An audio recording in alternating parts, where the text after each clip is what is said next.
Hello বন্ধুরা, চলে এসেছি আজকে নতুন একটা ভিডিও নিয়ে। তো আজকে ভিডিওতে আমি তোমাদের সাথে কথা বলবো একটা ইন্ডিয়ান ব্র্যান্ড, সেটা হচ্ছে লাভা। তো রিসেন্টলি একটা ফোন লঞ্চ করেছে, লাভা অগ্নি 4। তো এই ফোনটা লঞ্চ করার পর অনেক ক্রিটিসিজমরা বলছে যে লাভা নাকি যে সমস্ত এই কম্পিটিশনের চাইনিজ ব্র্যান্ড যেগুলো আছে বা আদার যে ব্র্যান্ডসগুলো আছে তাদের ক্ষেত্রে কিন্তু লাভা অনেক ভালো কাজ করেছে, তাদের ফিউচার নাকি অনেক ব্রাইট। তো আজকে আমরা এই ভিডিওতে এই কেসটা নিয়ে স্টাডি করব যে লাভার যে রিসেন্টলি বিজনেস মডেল বা বিজনেস মার্কেটটা সেটা কেমন, এবং সেটা আদতে কি ফিউচারের জন্য খুব ভালো নাকি ফিউচারের জন্য একটা ডাউনফলও আসতে পারে লাভার। তো চলো ভিডিওটা দেরি না করে শুরু করা যাক। লাভার একটা পজিটিভ পয়েন্ট নিয়ে কথা বলা যায়, সেটা হচ্ছে লাভার যে ডিভাইসের ডাইভার্সিফিকেশন সেটা কিন্তু এক একটা বাজেটের জন্য এক একটা ফিক্স। যেমন হচ্ছে এই তোমরা একটা চাইনিজ ব্র্যান্ড যেমন রিয়েলমি যদি দেখো, মানে রিয়েলমি ফোনগুলো যদি দেখো, দেখবে তোমরা 10-12 হাজার টাকার কাছাকাছি রিয়েলমি নার্জো 80 লাইট পেয়ে যাবে। আবার আরেকটু দাম বাড়ালে 80X পেয়ে যাবে, আরেকটু দাম বাড়ালে তোমরা 80 পেয়ে যাবে, আরেকটু দাম বাড়ালে 80 প্রো পেয়ে যাবে।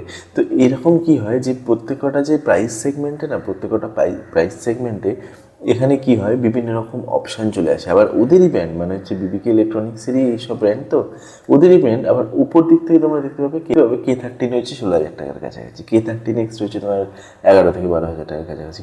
তো এইটাতে কি হয় যে অনেক ডাইভার্সিফিকেশন এত হয়ে যায় না, কাস্টমারের ক্ষেত্রে একটা পাজেল চলে আসে যে আমি তো ভালো দেখতে পাচ্ছি, তাহলে আমি কোনটা ছেড়ে কোনটা নেবো, একটা পাজেল চলে আসে যারা কাস্টমার আছে, যারা কনজিউমার আছে তাদের ক্ষেত্রে। লাভার দিক থেকে কী করে, লাভা কী করে যে মানে সিরিজটা বার করে, মানে যে লাভা অগ্নি 2, লাভা অগ্নি 3, লাভা অগ্নি 4, লাভা বোল্ট, লাভা ব্লেজ, এগুলো কি হয়, এগুলো হচ্ছে যে প্রাইস সেগমেন্টে হয় তার আর কোনো রকমের ডাইভার্সিফিকেশন করে না। ওই যে প্রাইস সেগমেন্টে ওই একটাই সিরিজ আছে, যেটা আমার কিন্তু ভালো মনে হয়, যেটা কিন্তু করে অ্যাপেল এবং স্যামসাং। অ্যাপেল যেটা করে দেখবে যে প্রো, 17 প্রো, 17 প্রো প্লাস আর 17, এর থেকে বাইরে কিন্তু তারা যায় না। তার জন্য কী হয়েছে, কাস্টমাররা যখন কোনো অ্যাপেলের ফোন কিনতে যায় তারা কিন্তু ফিক্সড হয়ে যায় যে আমি আইফোন 17টা কিনবো, তারা কিন্তু আইফোন 17টাই কিনে। এইখানে যদি আরও অন্য কিছু মানে ডিভাইস হতো, 17 লাইট, 17, আরও একটা নতুন সিরিজ যদি চলে আসতো আইফোনের ওই বাজেটে, তাহলে কিন্তু কী হতো, মানুষের মধ্যে একটা কনফিউশন ক্রিয়েট হতো, যেটা কিন্তু লাভা একটা ভালো কাজ করছে বলে আমার মনে হয়। যদি দ্বিতীয় কারণ বলি যে এর পজিটিভ পয়েন্ট, সেটা হচ্ছে এর হার্ডওয়্যার প্রাইস কিন্তু সত্যিকারের এই প্রাইস সেগমেন্টের মধ্যে যথেষ্ট ভালো বলে আমার মনে হয়। কারণ তোমরা দেখবে যে রিসেন্টলি লাভা অগ্নি 4 লঞ্চ হয়েছে, সেখানে কিন্তু যে হার্ডওয়্যার কিন্তু যথেষ্ট ভালো, এলপিডিরা 5X র্যাম দেওয়া হয়েছে, ইউএফএস 4.0 স্টোরেজ দেওয়া হয়েছে, যেগুলো কিন্তু ওয়ান টাইপ অফ গুড। এর জন্য একটা জিনিস দরকার, সেটা হচ্ছে ভালো R&D টিম দরকার, যারা কি করবে এই সমস্ত কিছু অপটিমাইজেশনটা ভালোভাবে করে একটা যে কনজিউমার আছে তাদেরকে একটা ভালো এক্সপিরিয়েন্স প্রোভাইড করবে। এই সবগুলো যদি হয়ে যায় তাহলে কিন্তু লাভার ফিউচার যথেষ্ট ব্রাইট বলে আমার মনে হয়। এরপর যদি থার্ড পজিটিভ পয়েন্ট নিয়ে কথা বলি, সেটা হচ্ছে লাভা যে ইউআইটা প্রোভাইড করে সেটা কিন্তু স্টক অ্যান্ড্রয়েড।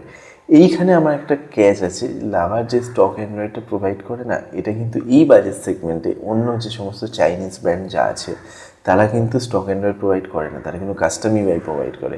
তার জন্য কি হয়, তাদের যে মানে ইউআইটা আছে সেটা অনেকটা ভারী হয়, এবং যে লাভার আদার হ্যান্ডে যে ইউআইটা আছে সেটা একটা লাইট ফিল হয় এবং একটা স্টক অ্যান্ড্রয়েড ফিল হয়, যেখানে কোনো অ্যাড, ব্লোটওয়্যার বা কোনো রকম আদার অ্যাপ্লিকেশন আননেসেসারি যেগুলো অ্যাড বলো কিছুই সেখানে আসে না। তার জন্য কি ইউজার যারা আছে তাদের কাছে একটা কিন্তু হ্যান্ডি, একটা কমফোর্টেবল একটা ডিভাইস কিন্তু তারা হাতে পায়। কোনো রকমের মনে হয় না যে তোমাদের ডিভাইসটা কোনো কেউ কন্ট্রোল করছে। এমন হয় না, অনেক সময় তুমি টিকিট সার্চ করছো, তোমার কাছে অ্যাড আসছে কিন্তু গুয়াই বিবো, মানে কি ওরা কিন্তু ওই পিছনে একটা এআই জেনারেশন করছে, যেখান থেকে তোমরা যে সার্চ করছো যেটা সেইটা রিলেটেড তা তোমাদেরকে কিন্তু অ্যাড দেখাচ্ছে। তো এই জিনিসটা কিন্তু লাভার ক্ষেত্রে কম হবে অ্যাজ কম্পেয়ার টু এখানে অন্যান্য যে ব্র্যান্ডগুলো আছে, চাইনিজ ব্র্যান্ডগুলো আছে সেগুলোর থেকে। এবার আমি আলোচনা করবো কিছু নেগেটিভ দিকে নিয়ে। তো নেগেটিভ দিক নিয়ে প্রথমে যদি কথা বলা যায়, সেটা হচ্ছে লাভার যে অপটিমাইজেশন সফটওয়্যার এইগুলো নিয়ে। দেখো লাভার যে ডায়ালারটা আছে, মানে যে লাভার নিজস্ব যে ডায়ালারটা আছে সেটা কিন্তু অতটা ভালো না। লাভার যে গ্যালারি অ্যাপ আছে সেটাও কিন্তু অতটা ভালো না।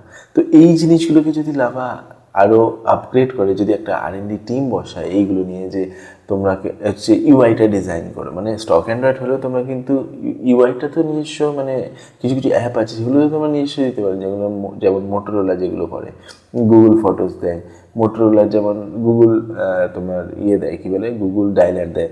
তো তার জন্য কি হয় যে ওরা সমস্ত গুগলের সাথে দেয়, ওরা কিন্তু আলাদা কিছু দেয় না। কিন্তু লাভা কী করে, লাভার নিজস্ব ডায়লার আছে, তো নিজস্ব ক্যামেরা অ্যাপ আছে, যেটা কিন্তু অতটা রিফাইন নয় as compare to other Chinese app. দেখো চাইনিজ অ্যাপদের জিনিসটা ভালো কেন, কারণ চাইনিজ অ্যাপটার বিজনেস অনেক বড় জায়গা থেকে আসে, ওদের একটা মাত্র ব্র্যান্ড নেই, ওদের হাজার একটা ব্র্যান্ড আছে, সেখান থেকে ওরা তোমার রেভিনিউ জেনারেট করে, সেখান থেকে তোমার R&D টিমে খরচা করে।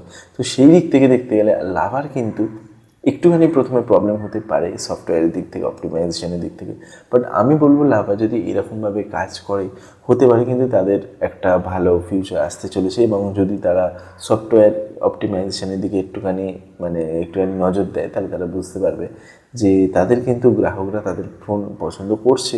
অন্য দিক থেকে সব কিছু দিক থেকে ভালো, মানে হার্ডওয়্যার দিক থেকে ভালো, যদি তারা সফটওয়্যার দিক থেকে একটুখানি আপগ্রেড পায়, তারা কিন্তু একটা ভালো এক্সপিরিয়েন্স পেতে পারে।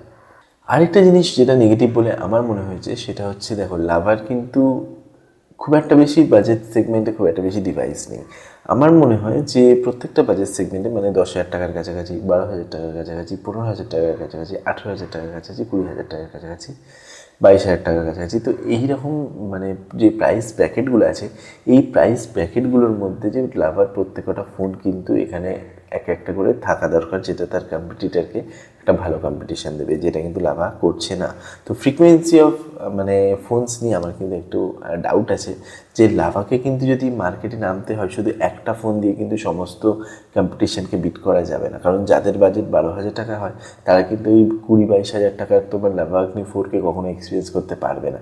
তো তাদের জন্য তোমাকে কী করতে হবে, 12,000 টাকার রেঞ্জের মধ্যে একটা লাভার ফোন রিলিজ করতে হবে, যেটা কিন্তু তোমাকে সেই ইউজারদের কাছে তোমার এক্সপিরিয়েন্সটাকে প্রোভাইডটাকে নিয়ে যাবে।